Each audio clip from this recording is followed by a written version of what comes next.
Hello, everybody. This is Kenny Evans and David Berry, and welcome to It's What You Keep. This is a podcast dedicated to helping you learn how to keep more of the money you earn so you can turn your income into lasting wealth.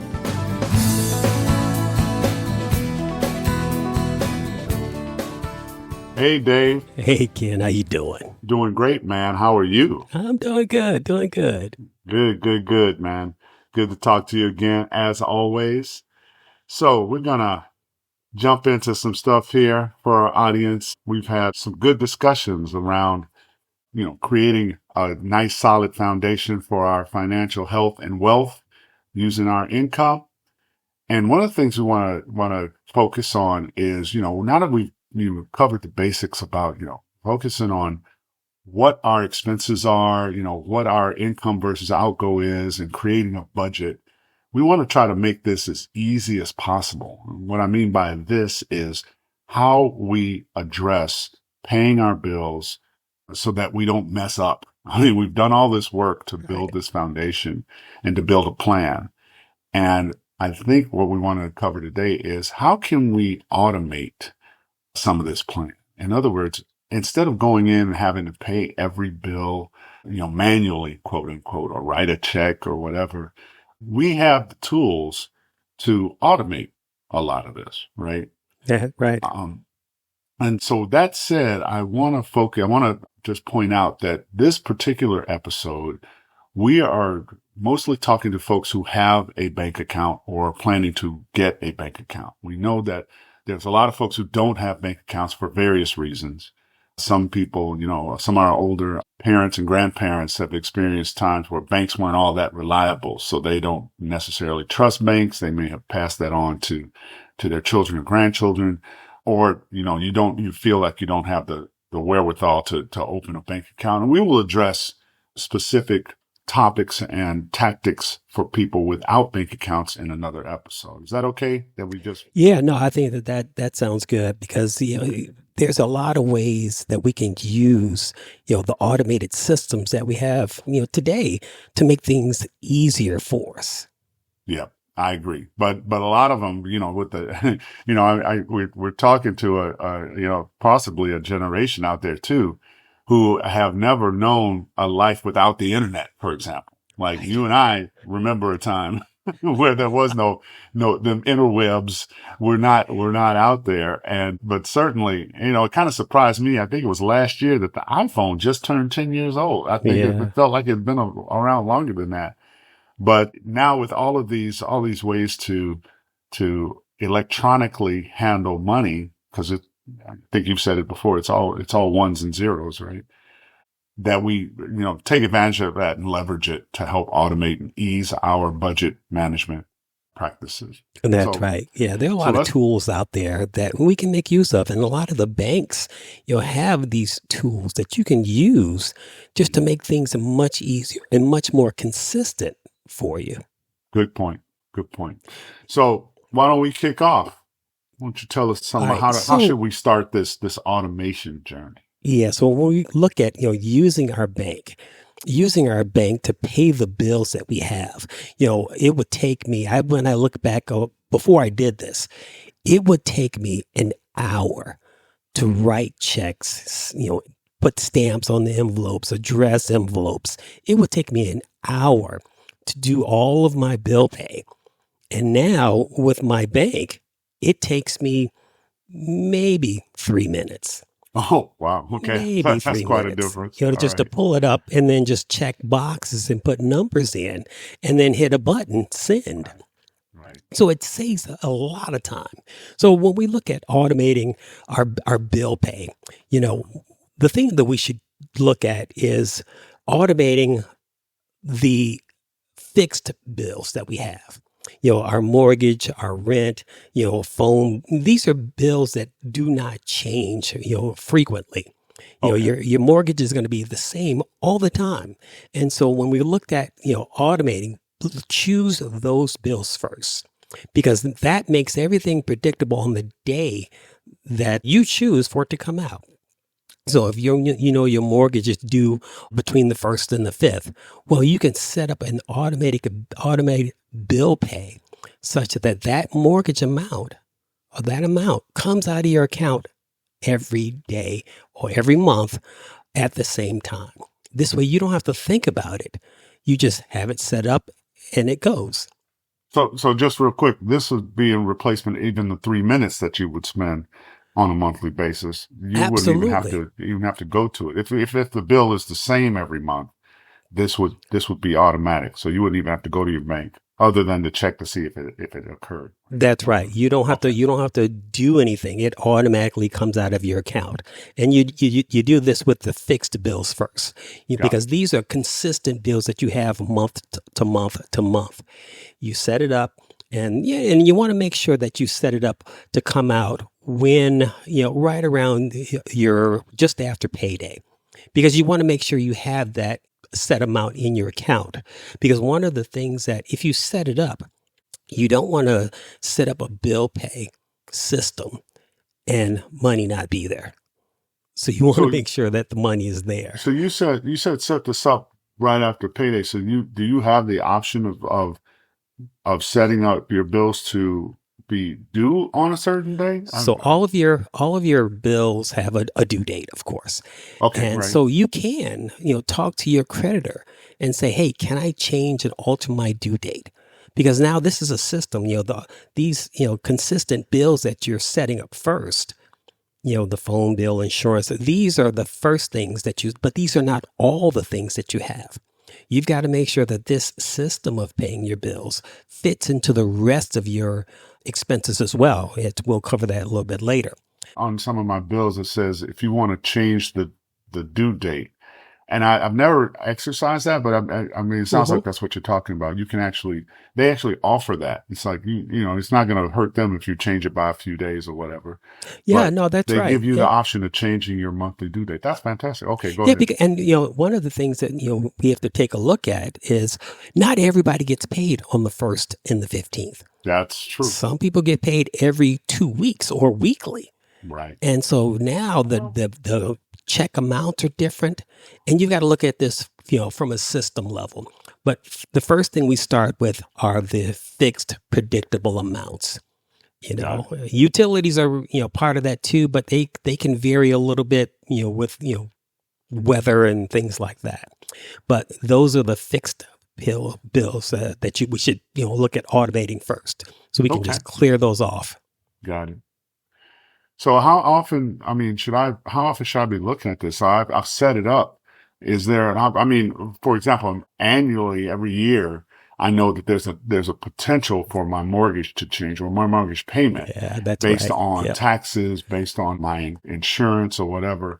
But if I'm having money come out every month, or, however often the payment is, should I be doing any kind of review on this, or you're just set it and forget it, like the old cooktop thing? No, you're absolutely right, kid. Well, whenever we automate something, there's always the potential for something to go wrong. And so you always have to make sure that what you've set in place is still happening. There was I remember one month, this was several years ago, I set up a mortgage payment. Okay.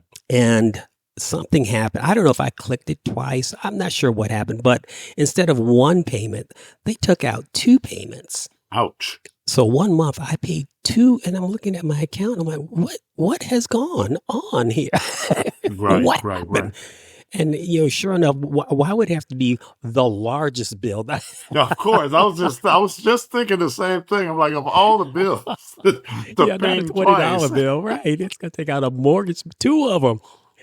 So you always have to make sure that what you've automated or what you've set up is actually taking place. And I think that you should look at this monthly. Okay. You should, it took me 2 hours down to 3 minutes, but, you should still check your account to make sure that what you've set up is what's actually being taken out.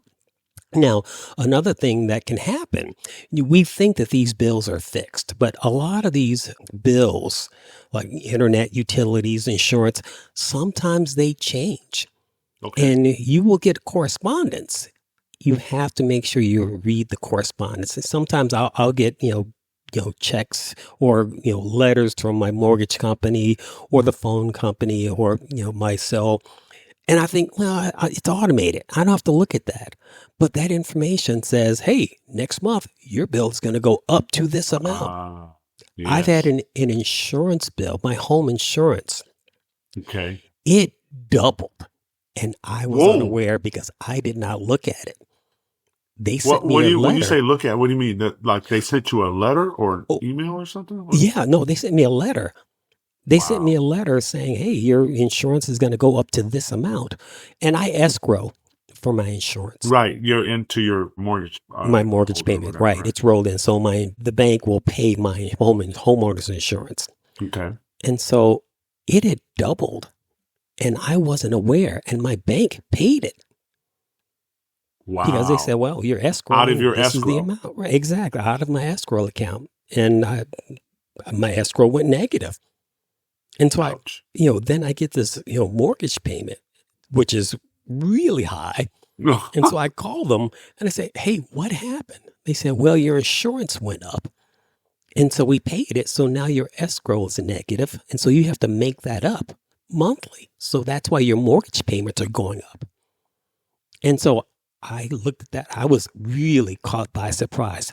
But they sent me a letter saying To that, let you know. to let me know. And I thinking that, well, I'm automating all my bill pays. So I don't really have to worry about any correspondence because usually you still get monthly statements. Even though you're paying them automatically, the statements still come either through the mail or now they can send them electronically. You can get your statement through email, Mhm. but it comes, and all of that information is in that statement. And so when So you get the go ahead. statements, you should read them. So okay, so automation doesn't mean ignore it. No, It exactly. just helps your regular rhythm. Make sure that the money is being sent. You don't have to physically send the money every month, but you need to, as we've talked about before, you need to mind your business, right? You need to pay attention when you're getting letters and stuff from these companies. That makes sense. Absolutely. Absolutely. And another thing that automated for these larger bills, these fixed bills, Uh, usually these fixed bills, many of them are tied to your credit score. Oh, Your mortgage payment, any loan payments that you have, they're sure. tied to your credit score. And if you establish a history of paying these bills on time, that can help with your credit score. Makes sense. Makes sense. Automation can help in a number of ways, right? But pay Exactly. attention. Well, I mean, one of the big messages I'm taking away from this is don't ignore it. Absolutely. No. Okay. Fantastic. Right. Okay. So automating payments. Well, anything else on that? No, I think that's it. I think we Yeah. can go Okay. on to the Okay. next. So in doing that, and I mentioned as we kicked off that we're focusing on folks who have bank accounts or who plan on opening bank accounts. One of the things to help you with these bills is to have separate accounts. So in previous episodes, we talked about not just paying bills, but once you've got your bills under control where you have quote unquote a surplus, and it doesn't have to be a lot, but where you've gotten your bills under control, where your income is greater than your outgo. That's always the Mhm. goal here is to make sure that the money coming into your house, money coming into you is higher than what's going out. Right. So you're Right. also going to need to separate. You want to create a savings and you also want to have a spending account. So Dave mentioned, setting up accounts for static bill, what we call static bills or bills that don't change, bills that are the same pretty much every month. And then you also have bills that are variable and spending accounts that are variable. And what we mean by that is, so you've got your fixed accounts, and we can even include things like electricity, even though that can change a little bit every month, Mhm. and gas or whatever. Certainly your rent or your mortgage, car payment. But then there are things like groceries. I mean, I have yet to go to the grocery store and know how much I'm going to spend. I know I can say how much I plan on spending, Right. Right. but once you go in the store, like I think we talked about in a recent episode, you go in there and you got stuff in your basket that wasn't on the list, and then things like gas, where literally these days gas prices change for your car. Gas prices change daily Yeah. based on what's happening Absolutely. with the market, right? So whereas you might have been paying $2.50 or $2.75 a gallon yesterday and you go out today to get gas and it's $3.15 a gallon, that's not a fixed cost. That can change on a That's day-to-day right. And if basis. you go to this gas station versus that gas Yeah, station, it's going absolutely to right. cost Right. different. And then fun. I mean, we're not trying to advocate not having any fun in your life, but these are variable costs. And so it helps to have an account separate from the account you're paying your bills in. It helps to have a separate account for these variable spending. And the way that we look at this one, instead of knowing what's coming out of it, you put a set amount in. This is how much I'm going to spend on these things this month, right? And that can be a separate account. So have the benefit of having a bank account, especially at some of the larger banks, is that you can actually separate these into different accounts and then tie something like a debit card to your spending account. And that limits how much you can spend per month. So you say, for example, I'm going to set aside $200 every month to spend on groceries, gas, and fun, right? And that $200 goes in, whether it's $100 a paycheck or however you set it up, and you use that debit card. And when it runs out, that's it. And hopefully you've left the fun for last so that you have the necessities taken care of. But then you can do something similar with your savings. So here we're actually talking about 3 different accounts. I know, Dave, you and I have talked about, my wife and I have several accounts. We each have our own checking account and our own savings account, as well as a household checking and savings account. You can at some of these larger banks for sure. I'm not as familiar with smaller banks, but I would imagine it's all electronic and like we talked about, ones and zeros. You can set up separate accounts so that you have your paycheck coming in and being split into, this is how much is going into my savings account, which you hopefully don't touch unless it's an emergency. A spending account, which is the money you set aside to do things like groceries, gas, and fun. And then your bills account, and one of the things you'll hear a lot of financial experts talk about when it comes to savings is to pay yourself first, right? What they're talking about is you should be treating your savings as a bill. And so don't wait till you're on, of course you got to cover the necessities, but if you follow the direction that we've given earlier about setting up a budget, this should not be tough to do. You set up a budget, you've reduced your outgo costs to be within your budgetary range. The savings should come out as soon as possible. And the rest is left to pay bills or whatever. But the savings should be a bill. All of this to say, you want to create separate accounts for each of these things. What gets paid, what bills are being paid, what is your spending amount, allotment or allowance for the month, and then how much you're putting in the savings. And I'll tell you, Dave, with a couple of jobs I've had, you can actually direct the money directly from your paycheck to these separate accounts. Do you have that at your job? Yeah, we do. So I can do up to 3 or 4 bank accounts. Yeah. That they can Same with separate me, the payments to. Right. Yeah, so my take-home check has already been partitioned before I get it. So there's not even an action on your part required to separate them into accounts. That's right. It automatically goes into those accounts. Going directly into X account, Y account, Z account. And again, what we're getting at, folks, here is you want to automate this as much as possible. So it is really a set it and forget it type of mentality. Right. Where you don't even think about it. I'm telling you from experience, that is the fastest way to build a savings and a backlog of money is to set it up and then don't even think about it. Right. And you look up, 18 months later and you've got hundreds of dollars in an account that you saved up because you haven't been thinking about it. That recently happened to me, Dave, where I have an investment account on one of those payment wallets, Cash App. Okay. And I bought some stock through that, and you can buy partial stock in Cash App. And I totally forgot about it. But every month or every quarter, I should say, every 3 months, I'll get an email saying your X dividend has been reinvested. And I'm like, whoa, where did that come from? Right. And I just like 3 or 4 stocks. Right. And I told them that when it pays a dividend and it gives me some, pittance, like $1 or whatever, 83 cents, I say reinvest it. In other words, buy more stock with it. And I don't know what I originally invested, Dave, but it certainly wasn't hundreds of dollars. Right. And I recently took a look at it at the end of this past year, and I had $700 in this account. It was like I don't think about it because it's Cash App. I use Cash App to pay bills or whatever, Right. or to send money to friends or family. But the stock is just working in the background, and Isn't that a great feeling? Isn't that a great it's feeling? fantastic. It's like, wait a minute, what? Let me forget about it again. Right. It's I like tell you, I'm not even clear on how to take that money out. I don't want to know. I don't it's want like to know.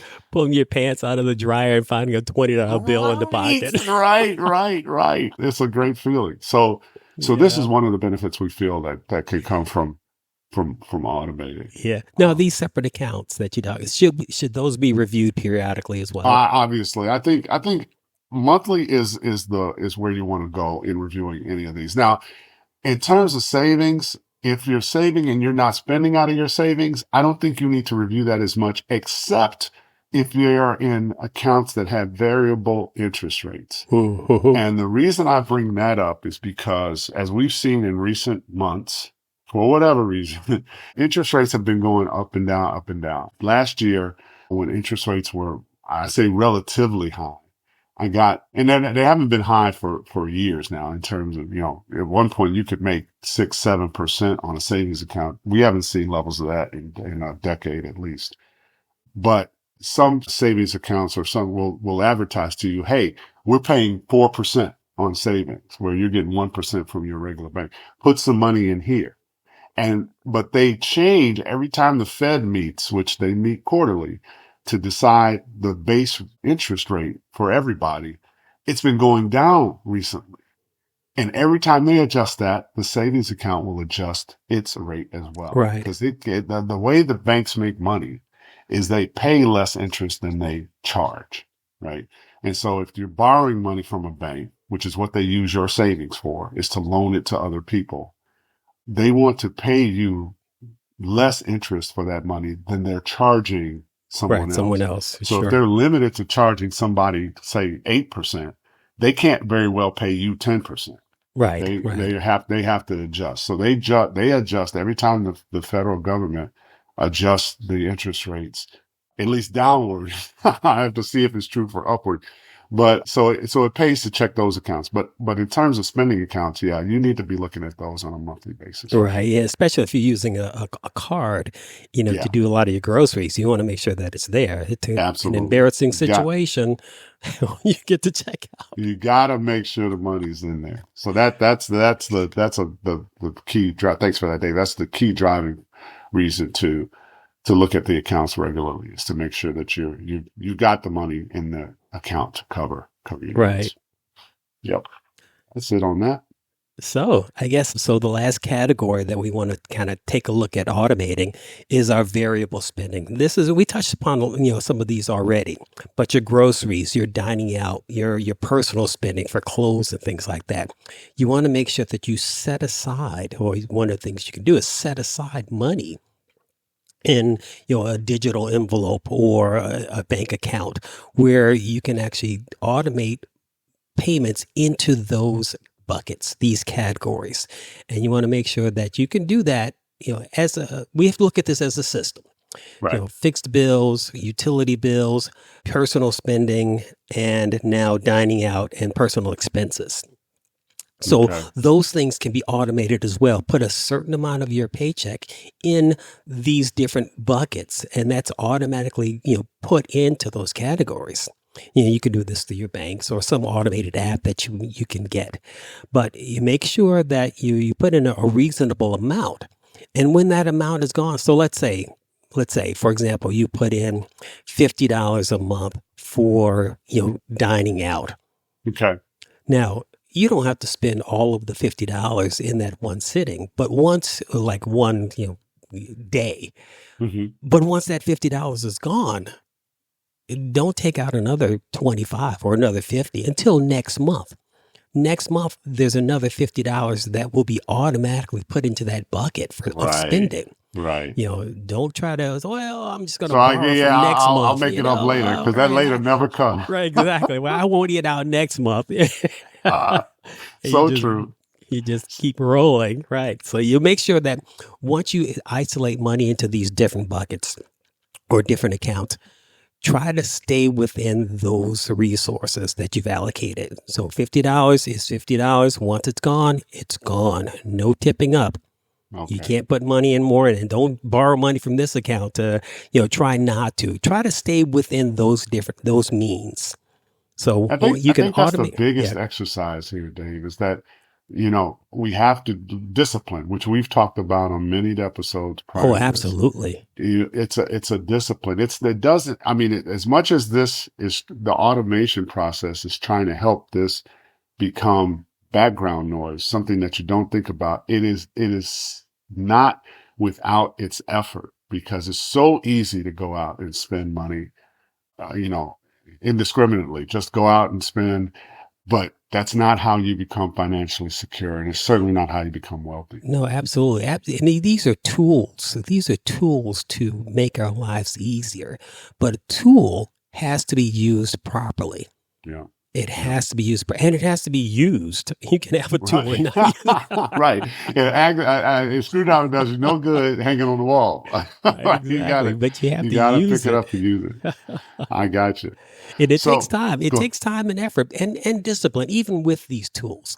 It No, I still agree. takes I agree. discipline. None of this is just like you go to work to earn the money. You can't just show up and sit somewhere and you have to actually work at it, your job. That's right. To earn your money, to keep your money, you need to put that effort in. Whatever effort you're putting into making money, you should put at least that, if not more effort into keeping as much of it as possible. Exactly. Into managing it. Yep. Yeah, I agree. So thanks, Dave. One thing we do want to note about these bank accounts, and again, we're focusing on folks who have or planning to open bank accounts, is that banks are in the business of making money. Don't be misled into thinking banks are your friends, that they're there just Right. to increase your wealth. They're there to increase their wealth and the wealth of their stockholders. And so part of what they do is they try to find ways to get some of your money from you if you're not a benefit to them. And what I mean by that is I mentioned earlier that one of the ways banks make money is that they charge higher interest than what they pay out, right? Because the overriding idea is that people with money put money into the bank, and then the bank loans that money out to other people who need money, Mm-hmm. but they charge an interest rate higher than what they're paying the depositors. There have been laws in recent years, in the last 10 or 15 years, put in place that have limited to how badly, I was going to say the word egregious, but I don't want to get super complicated here, that they have laws put in place to help protect consumers to not be taken advantage of in this scenario. And some of the things they put in place, and I'll just give one quick example, is that they used to be able to charge late fees on, like, for example, on like a bounce check. Like, let's say you write a check and it hits, but your paycheck hits the next day or the Right. same day. The banks at one point would let your check hit, let your account go negative, charge you a fee for going negative, and then apply your paycheck. Mm-hmm. So they changed the order so that they would make money off of you, even though you had money coming in the same day. Sure. There were laws put in place back in the 08 to 16 era, where it said you can't do that. If money's coming in the same day money's going out, the money coming in has to be credited first. Right. Right. So the banks in that particular scenario, there are many others around credit cards and others that they had to change, like announcing on the front of your, bills, how long it's going to take you to pay. I don't know if you've noticed this, Dave, but certainly on the first page of your credit card bill now, there's a box that says, if you keep paying the minimum payment, this is how long it's going to take you to pay this off, and this is how much interest it's going to pay. Right. Whereas if you change it to this, you'll be paid off in 3 years and pay this much less. You're giving the consumer more information about how much this credit is costing them. Yeah, Those that are same ways information is on your, I'm sorry. that same information is on your mortgage statement. When you take out a loan for a mortgage, it says all of that. Yeah, all of that. And so the banks took that as a hit because that was one of the ways they were making money is that you were ignorant of how much money this credit was costing you. So they found out new ways to make money. And some of these new ways include having a minimum amount of money in your bank account. In other words, a minimum amount of money that they can loan to other people, or they'll charge you for having the account. Yeah, a monthly service fee. A monthly service fee. So if you don't keep a certain amount of money in these accounts, then they will charge you. And it's not a little bit of money. It's like $12, I think, Dave, in some cases. And, and if you have multiple accounts, it can be $12 per account. Per account.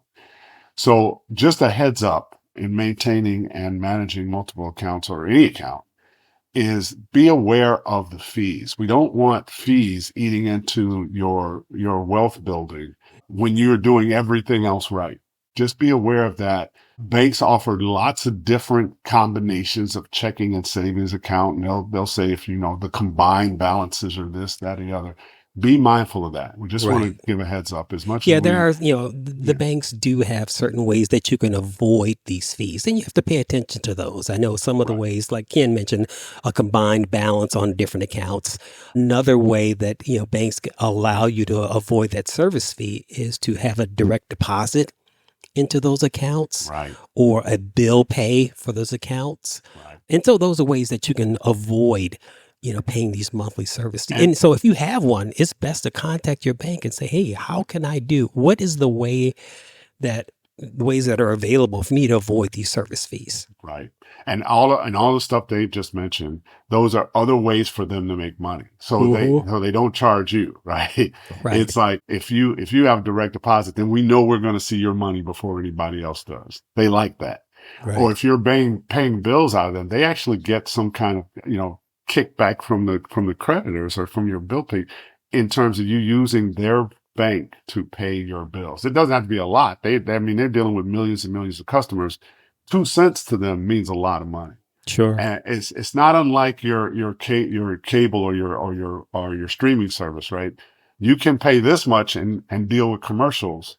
But if you don't want commercials, which is where we make our money, you can pay more per month and then not have commercials. You want commercial free, you got to pay more per month. We're going to get our money from somebody. Right. And the banks are no different. So be mindful of that when opening these accounts. Oh, good point. Yep. Good point. All right, Dave, I think we're about at time. We could keep down this road for quite a while, but I think we should call it for today. Yeah, no, I think this has been good. This has been good information. All right. So thanks, folks, for listening once again. We really appreciate you. Remember, if you want to check out our website at www.keepitpodcast.com, please check us out and tell your friends about us. We're enjoying bringing this to you as we are coming close to ending season 1. All right, my man. All right. Dave, thanks as usual, brother. Have a fantastic day. You too, kid. Take care now. Bye. Bye.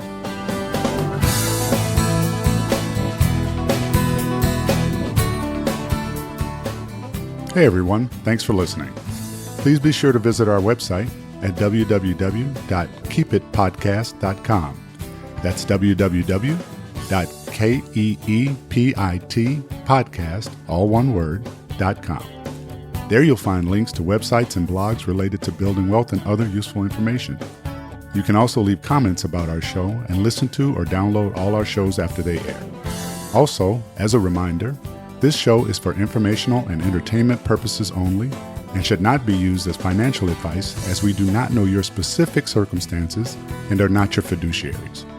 Please consult with your personal financial advisor before making any investments or financial decisions. Thanks again, and we'll see you next time. In the meantime, remember, it's not what you make, it's what you keep.